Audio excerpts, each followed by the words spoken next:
সুধী অনুরাগী ভক্তমণ্ডলী, আজ আমরা আস্বাদন করব উদ্ধবের ব্রজে গমনের পর উদ্ধব দর্শনে ব্রজগোপীদের তথা রাধারানীর বিলাপ। আসুন সবাই মন দিয়ে আস্বাদন করি। পবিত্র ভূমি হরিদ্বারে পবিত্র সুরধ্বনি গঙ্গার নির্মল তীরে ৬০,০০০ মুনি ঋষি পরিবৃত আসন্ন মৃত্যু পথযাত্রী মহারাজ পরীক্ষিত বসে আছেন। মনে একটাই প্রশ্ন, মাত্র ৭ দিনের মধ্যে কেমন করে তিনি হরিপাদ পদ্ম প্রাপ্ত হবেন। সবাই উপস্থিত হয়েছেন ঋষি কুলভূষণ, আচার্যবর্য, আজন্ম জ্ঞান তাপস, ব্রহ্মর্ষি ব্যাসসুত সুখদেব গোস্বামীপাদ নিরন্তর হরিকথা আস্বাদন করিয়ে চলেছেন মহারাজ পরীক্ষিতকে। কথা প্রসঙ্গে আজ উপস্থিত হয়েছেন ভাগবতের উদ্ধবের ব্রজে গমন পর্বে। শ্রীকৃষ্ণ উদ্ধবকে ব্রজে পাঠিয়েছেন দুটি কারণে। একটি, তার পিতা নন্দ মাতা যশোদার কুশল বার্তা তিনি জানতে চান। অন্যদিকে অপর একটি কারণ হলো ব্রজগোপীদের মনে সান্ত্বনা প্রদান। আগের দিন সন্ধ্যা হয়ে যাবার পর উদ্ধব ব্রজে এসে পৌঁছেছেন। তার উপর গোকুর উত্থিত ধুলায় চারিদিক আচ্ছন্ন থাকায় উদ্ধবের রথ কেউ দেখতে পায়নি।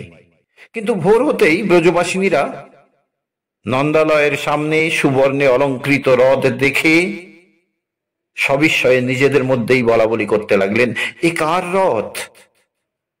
এর আগেও তারা একবার রথ দেখেছেন নন্দালয়ের সামনে, সে কথা তারা কেমন করে ভুলবে? সেই রথে অক্রূর এসে তাদের হৃদয় মানিককে তাদের কাছ থেকে ছিনিয়ে নিয়ে গেছে। হায় হায়, কে তার নাম রেখেছিল অক্রূর? নিশ্চয়ই সে অত্যন্ত ক্রূর এবং নিষ্ঠুর, না হলে এমন করে সে তাদের বুকে শেল দিয়ে যেত না। হায়, কবে যে আমাদের নন্দনন্দনকে আবার দেখতে পাবো। কৃষ্ণ বিচ্ছেদে ব্যথাতুরা গোপীরা যখন এইসব কথা বলাবলি করছিলেন, ঠিক সেই সময় উদ্ধব স্নান আহ্নিক সেরে সেখানে এসে উপস্থিত হলেন। উদ্ধব দূর থেকেই তাদের কথা শুনতে পেয়েছেন, তাই কৃষ্ণ বিচ্ছেদের এই মর্মস্পর্শী আরতি শুনে উদ্ধব বুঝলেন এদের কৃষ্ণ প্রেমের তুলনা নেই। উদ্ধব নিজেও কৃষ্ণের একান্ত ভক্ত, কিন্তু তিনি ছিলেন জ্ঞানী ভক্ত। প্রেমের বড় অভাব ছিল তার মধ্যে। তিনি যে জ্ঞানী এই নিয়ে তার একটু অভিমানও ছিল, কিন্তু গোপীদের সামনে দাঁড়িয়ে আজ তার মনে হলো যে তার নিজের কৃষ্ণ ভক্তি এদের কাছে অত্যন্ত নগণ্য, অত্যন্ত তুচ্ছ। তিনি মনে মনে এদের চরণে প্রণত হলেন। বন্দে নন্দ ভজস্ত্রীনাম পাদরেণুম অভিক্ষ্ণসা ইয়া সংহরি কথত গীতম পুনাতি ভুবনত্রয়ম। সুখদেব বললেন, হে মহারাজ পরীক্ষিত, কৃষ্ণের অনুচর উদ্ধবের অজানুলম্বিত বাহু, নবপ্রস্ফুটিত পদ্মের মতো চক্ষু, পীত বসন, গলায় পদ্মের মালা, অতি সুন্দর মুখকমল এবং উজ্জ্বল কুণ্ডলদ্বয় দেখে গোপীরা অত্যন্ত আশ্চর্য হলেন। শ্রীমদ্ ভাগবত বললেন, তং বীক্ষ কৃষ্ণানুচরং ভোজস্ত্রিয় প্রলম্ব বাহুং নবকঞ্চ লোচনম পীতাম্বরং পুষ্কর মালিনং লসন মুখারবিন্দং পরিমৃষ্ট কুণ্ডলম। তারা নিজেদের মধ্যে বলা বলি করতে লাগলেন, অচ্যুতের মতো বেশভূষায় সজ্জিত এই সুদর্শন পুরুষটি কে? কোথা থেকে এলেন এবং ইনি কার দূত? এই কথা নিজেদের মধ্যে বলা বলি করতে করতে তারা অত্যন্ত উৎকণ্ঠিত হয়ে পবিত্র কীর্তি কৃষ্ণের পদাশ্রিত উদ্ধবকে চারিদিক থেকে ঘিরে ধরলেন। এখানে প্রশ্ন হতে পারে, গোপীরা তো আগে কখনো উদ্ধবকে দেখেননি, কিন্তু উদ্ধবকে প্রথম দেখেই তার কোনো পরিচয় না জেনেই তারা কোনো রকম সংকোচ না করেই তার কাছে গিয়ে উপস্থিত হলেন। এটা কি রকম হলো? উত্তর হলো এই যে, উদ্ধবের গায়ের রং, শরীরের গঠন, বেশভূষা ইত্যাদি দেখেই গোপীরা মনে মনে বুঝেছিলেন যে ইনি কৃষ্ণের নিজের লোক। সুতরাং তাদেরও আপনজন। কৃষ্ণ উদ্ধবকে বৃন্দাবনে পাঠাবার সময় বলেছিলেন, আমার প্রাণ প্রিয় গোপীরা দূর থেকে তোমায় দেখে আমি এসেছি মনে করে ছুটে এসে যখন তারা বিফল মনোরথ হবে, তখন তুমি নিজের পরিচয় দিয়ে তাদের বলবে, যমুনার তীরে যিনি সর্বদা বনবিহার করতে উৎসুক, যার মুখখানি সর্বদা দীর্ঘ নিঃশ্বাস ফেলে ফেলে মলিন হয়ে গেছে, অক্রূর যাকে বৃন্দাবন থেকে মথুরায় নিয়ে গেছে, সেই নন্দনন্দন কৃষ্ণের আমি প্রণয় সচিব, নাম আমার উদ্ধব, এসেছি দৌত্য কার্যে। গোপীরা উদ্ধবকে কৃষ্ণদূত বলে জানতে পেরে তাকে অতি সমাদরে বসতে আসন দিলেন। কিন্তু উদ্ধব তাদের দেওয়া আসনে বসলেন না, কারণ তিনি জানেন যে গোপীরা হচ্ছেন তারই পরম পূজ্য শ্রীকৃষ্ণের প্রাণ প্রেয়সী, অতএব উদ্ধবের প্রণম্য। তাই তিনি তাদের দেওয়া আসনে না বসে আসনের পাশে বসলেন। এতে গোপীদের প্রতি উদ্ধবের শ্রদ্ধা সূচিত হয়েছে। জানিমস্তাং যদুপতে পার্শ্বদং সমুপাগতম ভত্রেহ প্রসীতঃ পিত্রোর ভবান প্রিয় চিকিৎসায়া। গোপীরা উদ্ধবকে বললেন, ব্রজে আগত আপনাকে যদুপতির সেবক বলে জানতে পেরেছি। আপনার প্রভু যদুপতি পিতামাতার প্রিয় কাজ করবার জন্য আপনাকে এখানে পাঠিয়েছেন।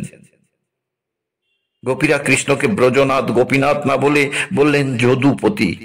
এই যদুপতি শব্দের মধ্য দিয়ে গোপী হৃদয়ের মর্ম বেদনা ফুটে উঠেছে। তাদের ভাবখানা এই যে কৃষ্ণ ছিলেন গোপ জাতীয় এবং গোপগণের পতি, আজ তিনি মথুরায় গিয়ে যাতে উন্নত হয়ে রাজবংশীয় যদুপতি হয়েছেন, সুতরাং এখন তার এখানে আসার ইচ্ছা হবার কথা নয়। অতএব তাকে এখন ব্রজনাথ ব্রজপতি গোপীনাথ না বলে যদুনাথ যদুপতি বলাই ভালো। এই ব্যঙ্গোক্তির মধ্যে দিয়ে কৃষ্ণ বিচ্ছেদাতুর গোপীদের হৃদয় বেদনা উদ্ধব ঠিকই বুঝতে পেরেছেন। গোপীরা বললেন, উদ্ধব যে নিজের ইচ্ছা এখানে এসেছে ঠিক তা নয়, তার প্রভুই তাকে এখানে পাঠিয়েছে, এটা বেশ বোঝা যাচ্ছে। কিন্তু উদ্ধবের প্রভু কেন তাকে এখানে পাঠালেন? এখানে তার আর কিসের প্রয়োজন? কিন্তু এমন দিনও তো ছিল যখন তোমাদের যদুপতি এই গোয়ালিনী গোপীদেরই প্রেমের কাঙাল ছিলেন। তিনি আমাদের ছাড়া আর কিছুই জানতেন না, আমরাও তাকে ছাড়া আর কিছু জানতাম না। কিন্তু হায়, সেদিন চলে গেছে, তার কাছে আমাদের প্রয়োজন ফুরিয়েছে। সুতরাং আমাদের কথা মনে করা কিংবা আমাদের সংবাদ দেবার তার দরকারই বা কি? এখন তো মথুরার রূপবতী রমণীদের সেবাই তার দরকার। তবে হ্যাঁ, একটা প্রয়োজন আছে বটে, সেটা হচ্ছে পিতামাতা নন্দ যশোদার সংবাদ নেওয়া এবং তাদের সান্ত্বনা দিয়ে মনোকষ্ট দূর করা। অন্যথা গোব্রজে তস্য স্মরণীয়ং ন চক্ষ্মহে স্নেহানুবন্ধ বন্ধূনাং মুনেরপি সুদুস্তেজঃ। পিতামাতার প্রিয় কাজ করা ছাড়া এই গোপপল্লীতে যদুপতির মনে রাখার মতো আর কিছু আছে বলে তো দেখতে পাচ্ছি না। আত্মীয় স্বজনের স্নেহ বন্ধন ত্যাগ করা মুনি ঋষিদের পক্ষেও অত্যন্ত কঠিন। গোপীরা বললেন, পিতামাতার প্রীতির জন্য যদুপতি আপনাকে এখানে পাঠিয়েছেন, তা বেশ ভালো, কিন্তু পিতামাতার প্রতি ভালোবাসার জন্যই যে তিনি আপনাকে পাঠিয়েছেন তা মনে হয় না। ভালোবাসাই যদি মুখ্য উদ্দেশ্য হবে তবে তিনি নিজেই আসতেন, দায় সারার মতো আপনাকে পাঠাতেন না। নন্দ যশোদা কৃষ্ণের বিচ্ছেদে কেঁদে কেঁদে মরে যাবে, আর যদুপতি মথুরায় রাজত্ব করবেন, এই লোকনিন্দার ভয়েই বোধহয় তিনি আপনাকে পাঠিয়েছেন। পিতামাতার স্নেহের সম্বন্ধ মুনি ঋষিরাও ভুলতে পারেন না, যে পিতামাতার আদর যত্নে তাদের বুক ভরা স্নেহে পালিত হয়ে যদুপতি আজ এতটা বড় হয়েছেন। এতদিন পরেও তাদের সংবাদ নিতে তিনি নিজে আসতে পারলেন না, লোক পাঠিয়েছেন। নন্দ যশোদার প্রাণে পুত্র বিচ্ছেদের দুঃখ তো আছেই, তার উপর পুত্রের কাছ থেকে আজ তাদের এই অপমানও সহ্য করতে হলো। আমরা ভাবছি তোমাদের যদুপতির কি অপূর্ব কর্তব্য নিষ্ঠা। উদ্ধব মহাবুদ্ধিমান। কৃষ্ণের প্রতি গোপীদের ব্যঙ্গোক্তির ছলে তাদের বুক ভরা ভালোবাসার কথা হৃদয়ঙ্গম করে উদ্ধব মুগ্ধ হয়ে গেলেন। আবার গোপীদের অভিমান ভরা ব্যঙ্গোক্তি শুনে তিনি যেন মরমে মরে গেলেন। নির্বাক বিস্ময়ে তিনি অধোবদনে বসে রইলেন। গোপীরা বললেন, আচ্ছা উদ্ধব, তোমায় একটা কথা জিজ্ঞাসা করি। তুমি রসিক শেখর কৃষ্ণের বন্ধু, তুমি হয়তো বলতে পারবে। জগতে দেখতে পাই যে প্রীতির সম্বন্ধ যেন একটা ব্যবসা দাঁড়ির মতো, স্বার্থ প্রণোদিত। স্বার্থ পুরলেই প্রীতির সম্বন্ধ নষ্ট হয়ে যায়।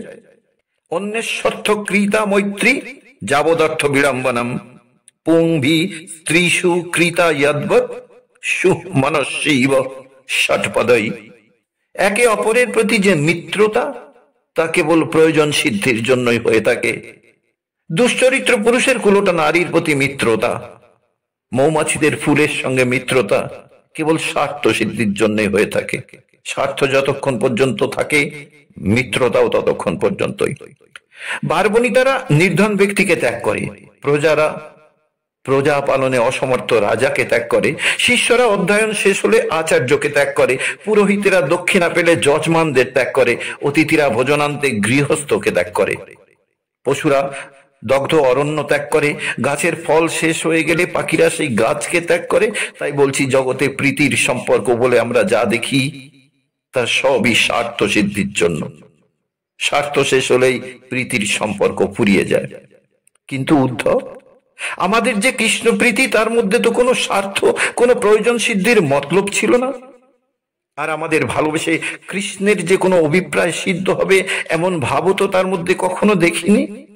তবে আমাদের এই বাসনা কামনা শূন্য শুদ্ধ নিষ্কলঙ্ক প্রেমে বিচ্ছেদ এলো কেন?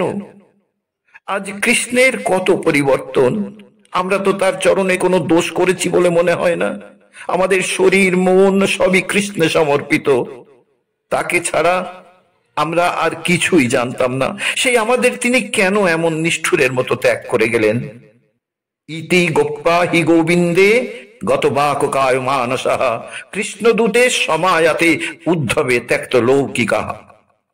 সুখদেব বললেন, হে মহারাজ পরীক্ষিত, যারা নিজের দেহ মন বাক্য সর্বস্ব কৃষ্ণে অর্পণ করেছিলেন, সেই গোপীরা কৃষ্ণদূত উদ্ধবকে কাছে পেয়ে এইসব কথা বলতে বলতে লোক ব্যবহার পর্যন্ত ভুলে গেলেন। গায়ন্ত প্রিয় কর্মাণি রুদত্তস্য গত হ্রিয় তস্য সংস্মৃত ইয়ানি কৈশোরবাল্লয়। গোপীরা তখন উদ্ধবের সামনেই লজ্জাশূন্য হয়ে কৃষ্ণের বাল্য ও কৈশোরের মনোমুগ্ধকর লীলা সমূহ উচ্চস্বরে গান করতে লাগলেন, এবং সেই সব কথা বারবার স্মরণ করতে করতে তারা বিহ্বল হয়ে কাঁদতে লাগলেন। কৃষ্ণের ব্রজলীলার মধু স্মৃতি গোপীদের মনে উদয় হতেই তারা কৃষ্ণে এতই আত্মহারা হয়ে পড়লেন যে তখন তাদের শরীর এবং পরিবেশের কোনো জ্ঞানই রইল না। একজন অপরিচিত পুরুষ তাদের কাছেই রয়েছেন এ কথাও ভুলে গিয়ে তারা কৃষ্ণের জন্য কাঁদতে লাগলেন। কৃষ্ণ প্রেয়সী গোপীদের প্রেমের গভীরতা, কৃষ্ণের প্রতি তাদের অভিমান, কৃষ্ণের জন্য তাদের আবেগ, উৎকণ্ঠা এবং লজ্জা শূন্যতা দেখে উদ্ধব অত্যন্ত বিস্মিত এবং অভিভূত হলেন। ভগবানকে পরম প্রেমাস্পদ ভেবে কেউ যে তার জন্য এমন উৎকণ্ঠিত হতে পারে, তাতে এমন তন্ময়তা লাভ করতে পারে, উদ্ধব তা স্বপ্নেও ভাবতে পারেননি। তাই তিনি মনে মনে গোপীদের বারবার প্রণাম করে গোপীদের ভাব তরঙ্গ দেখতে লাগলেন। কাচিন মধুকরং দৃষ্টা ধ্যায়ন্তে কৃষ্ণ সঙ্গমম প্রিয় প্রস্থাপিতং দূতং কল্পয়িতে ইদম অব্রবীত। সুখদেব বললেন, তখন কোন এক সদা কৃষ্ণ ভাবিতা কৃষ্ণময়ী গোপী একটি ভ্রমরকে দেখে তাকে প্রিয়তমের দূত কল্পনা করে উদ্ধবের সামনেই বলতে লাগলেন, ইনি গোপী শ্রেষ্ঠা শ্রী রাধিকা। তিনি সর্বদাই কৃষ্ণের ভাবে তন্ময় হয়ে থাকেন, ভাবনেত্রে সদাই কৃষ্ণকে দেখেন এবং মনে মনে তার সাথে কথাবার্তা বলেন, মান অভিমান করেন। শ্রী রাধা কৃষ্ণের কথা চিন্তা করতে করতে ধ্যান ও নেত্রে দেখলেন যে কৃষ্ণ কোন মথুরাবাসিনী রমণীর সাথে বিহার করছেন। কল্পনা নেত্রে এই দেখে তিনি কৃষ্ণের উপর অত্যন্ত ক্রুদ্ধ হয়ে অভিমান করলেন। ঠিক এই সময় একটি ভ্রমর এসে তার পায়ের কাছে গুঞ্জন করতে লাগলো। দিব্যোন্মাদ অবস্থায় শ্রী রাধার মনে হলো কৃষ্ণই তার মান ভঞ্জনের জন্য ভ্রমরটিকে দূত করে পাঠিয়েছেন। এসবই শ্রী রাধার কল্পনা, কিন্তু তীব্র বিরহ অবস্থায় এইগুলিকেই সত্য বলে মনে করে ভ্রমরকে বললেন, মধুপ কি তব বন্ধ মা স্পৃশাঙ্ঘ্রিং স্বপত্ন্যা কুচ বিলুলিত মালা কুমকুম শুশ্রুভীর্ণ বহতু মধুপতি স্তন্মানিনাং প্রসাদং যদু সদসী বিড়ম্বং যশ দূতস্তমিত্রিক। শ্রী রাধা বললেন, ওহে মধু, কি তব বন্ধ, ওহে কপটের দূত, আমার সপত্নীদের বুকের কুমকুমে কৃষ্ণের গলার মালা রঞ্জিত হয়েছিল, আর তুই সেই মালার উপর বসে তোর গোপদাড়ি রাঙিয়ে এখানে এসেছিস। এই অবস্থায় তুই আমাদের চরণ স্পর্শেরও যোগ্য নোস। তোর আর আমাদের মানভঞ্জন করতে হবে না, তুই বরং মথুরায় চলে যা। তুই যার দূত, সেই কৃষ্ণের সেখানে অনেক মানিনী রয়েছে, তাদের মানভঞ্জন কর গিয়ে। এতে যদুপতির সভাসদেরা তোর প্রভুর কীর্তি দেখে তোর উপর খুশি হবে। কৃষ্ণকে এখানে কপট ধূর্ত বলা হয়েছে, কারণ তিনি মথুরায় যাবার সময় বলেছিলেন শীঘ্রই আবার ফিরে আসবেন, কিন্তু তিনি আর আসেননি। তার উপর তিনি ব্রজের গোপীদের ভুলে মথুরা নগরীদের সাথে আনন্দে বিহার করছেন, সুতরাং তিনি মিথ্যাবাদী প্রবঞ্চক ধূর্ত, এতে আর সন্দেহ কোথায়? সেই ধূর্ত কৃষ্ণ এখন তোর বন্ধু, তোকে এখানে দূত করে পাঠিয়েছেন। ধূর্তের বন্ধু তো ধূর্তই হয়, সুতরাং এই ভ্রমরও ধূর্ত। শ্রীরাধা ভ্রমরের পীতবর্ণ দাড়ি দেখে ভাবলেন, এ নিশ্চয়ই তার শপথনী মথুরাবাসিনীদের বুকের কুমকুমে, যা আলিঙ্গন করার সময় কৃষ্ণের গলার মালায় লেগেছিল। সেই কুমকুমে নিজের দাড়ি রাঙিয়ে তার মানভঞ্জন করতে এসেছে। ধৃষ্টতা আর কাকে বলে? এতে যে তার ক্রোধ এবং মান আরো বেড়ে যাবে, এটাও কৃষ্ণদূত বুঝতে পারে না। শ্রীরাধা নিজেই মনে মনে ভাবছেন, বুঝতে পারবে কেমন করে? এ যে মদ খেয়ে এসেছে। মধুপ মানে মৌমাছিও হয়, আবার মদ্যপ হয়। সেই রকম মধুপতির অর্থ মথুরাপতি কৃষ্ণ হয়, আবার মদের আড়তদারও হয়। শ্রীরাধা দ্বিতীয় অর্থ গ্রহণ করে ভাবছেন, কৃষ্ণ যেমন মদের আড়তদার, তার বন্ধু এই ভ্রমরও তেমনি মদ্যপায়ী। সুতরাং এদের দুইজনেরই বিবেক বিচার বলে কিছু নেই, নইলে শপথনীর বুকের কুমকুমে মুখ রাঙিয়ে এই ভ্রমর এসেছে মানিনীর মান ভাঙতে। আহাম্মকার কাকে বলে? ভ্রমর যখন মদ খেয়েছে তখন সে অপবিত্র। এই অপবিত্র অবস্থায় সে কিনা পরম পবিত্র কৃষ্ণ প্রেমময়ী শ্রী রাধার পাদস্পর্শ করতে চায়। আস্পর্ধা তো কম নয়। তাই শ্রীরাধা ভ্রমরকে বললেন, তুই এখান থেকে সরে যা, আমার চরণ স্পর্শ করিস না। তুই তো মথুরা নগরীদের বক্ষলিপ্ত কুমকুমে মুখ রাঙিয়েছিস, এখন এই মুখ নিয়ে তুই মথুরা নাগরীদের কাছে গিয়ে তাদের মান ভাঙা। আর তোর এই মুখ দেখে কৃষ্ণের কীর্তিকলাপ সব প্রকাশ হয়ে পড়বে, যদুবংশীয়রা তাকে ছিছি করবে। শ্রীরাধা দিব্যন্মত্ত অবস্থায় কৃষ্ণের প্রতি এইরকম অজাতা দোষারোপ করতে থাকলে শ্রীরাধা যেন শুনতে পেলেন, ভ্রমর বলছে, আমি ভ্রমর জাতি, প্রাকৃতিক নিয়ম অনুযায়ী আমার দাড়ি পিতাভ, কোন রমণীর বক্ষ কুমকুমে দাড়ি রাঙিয়ে আসিনি। সুতরাং বুঝতেই পারছেন আমার প্রভুর কোনো দোষ নেই, তিনি একমাত্র আপনাতেই আসক্ত, অতএব তার উপর অভিমান করা আপনার উচিত নয়। ভ্রমরের এই কথা ভাবকর্ণে শুনতে পেয়ে শ্রীরাধা বললেন, তুই বলছিস তোর প্রভুর কোনো দোষ নেই? তবে বলি শোন তোর প্রভুর দোষের কথা। সকৃত অধর সুধাং সা মোহিনীং পায় ইত্যা সুমনসই সদন্তত্ব তেজ অস্মান ভবাদ্রিক পরিচরতি কথং তৎপাদ পদ্মং নূপদ্দা অপি বৎ রীত চেতা হি উত্তম শ্লোক জল্পই। শ্রী রাধা বললেন, তুই যেমন দুর্মতি ফুলের মধু পান করে ফুলকে পরিত্যাগ করিস, সেই রকম মধুপতি কৃষ্ণ তার মোহকারী অধর সুধা আমাদের একবার পান করিয়েই আমাদের পরিত্যাগ করেছেন। তাই ভাবছি এমন কৃষ্ণের পদসেবা কেমন করে লক্ষ্মী দেবী করেন। মনে হয় পুণ্য কীর্তি কৃষ্ণের পরম ভক্ত নারদাদি ঋষিদের স্তুতি কথায় মোহিত হয়েই লক্ষ্মী দেবী না বুঝেই তার পদসেবা করছেন। তুই একটা ফুলের মধু পান করে সেই ফুলকে ত্যাগ করে অন্য ফুলের কাছে যাস, ফুলের মধু পান করেই তোকে বাঁচতে হয়, সুতরাং এটা তোর জীবিকা। সেই জন্য মধুশূন্য ফুল ত্যাগের মধ্যে তোর বিশেষ দোষ নেই। কিন্তু তোর প্রভুর স্বভাবটা একবার দেখ, তিনি তো মধুপতি, জগতের সমস্ত মধু, সমস্ত আনন্দ, সমস্ত মাধুর্যের তিনি আশ্রয়স্থল, তিনি নিজেই মাধুর্য স্বরূপ। সুতরাং অন্য কোনো মধুর তার দরকার নেই। তবু এমনই তার কুটিল স্বভাব যে তিনি আমাদের মতো সরল এবং শুদ্ধমনা গোপীদের তার অধর সুধা পান করতে প্রলোভিত করেন।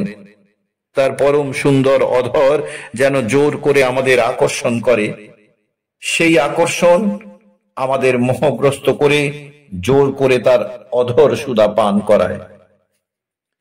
সুধী ভক্তমণ্ডলী, আজ এ পর্যন্ত। পরবর্তী অংশ আগামী পর্বে আমরা আস্বাদন করব। সবাই মিলে বলুন রাধে রাধে।